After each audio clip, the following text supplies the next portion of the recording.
We want to pay very close attention year over year on retail inflation. And here we go. Consumer Price Index for December comes out up 0.4 on the headline, exactly as expected. To find a higher number than 0.4, you're going all the way back to August of 2023 when it was up 0.5%. Strip out the all-important food and energy, up 0.2, 1/10 cooler than we expected, 1/10 cooler than the rearview mirror, up 0.2. How does that comp? We equal July of 24. Find a lower number, you go back to June of 24. Year-over-year numbers, here we go. On the headline, year-over-year, up 2.9. As expected, and I always question how much more important as expected is to the fact that it's 0.2 higher than our last look, which was 2.7. To find a number higher than 2.9, you're going to June of last year. And finally, on the year-over-year core, it's 3.2%,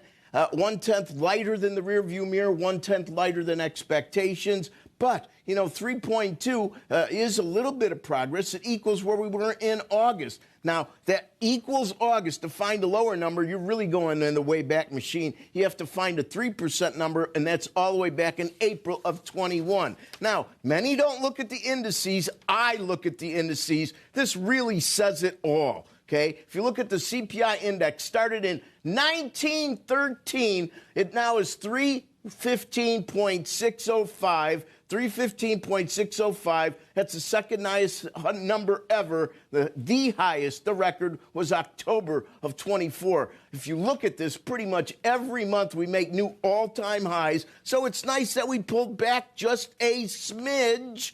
And if we look at the year-over-year, core, going all the way back to 1957, 323.38. That is a new all-time high. What does that tell me? We could look at these numbers based on expectations like we do, but the reality is, even yesterday, if you looked at some of these smaller month-over-month numbers, it just means that the inflation rate is growing more slowly. It isn't going in reverse, and that's what these indices tell us, that virtually anybody out there watching that isn't an economist, they feel the pressure of rising prices, and it's a pressure that very much never seems to ease off. We don't normally see a lot of negative numbers. And speaking of negative numbers, there's one I haven't pointed out yet. Empire was also out. January number, kind of real time, minus 12.6. Minus 12.6 would be the weakest, going back to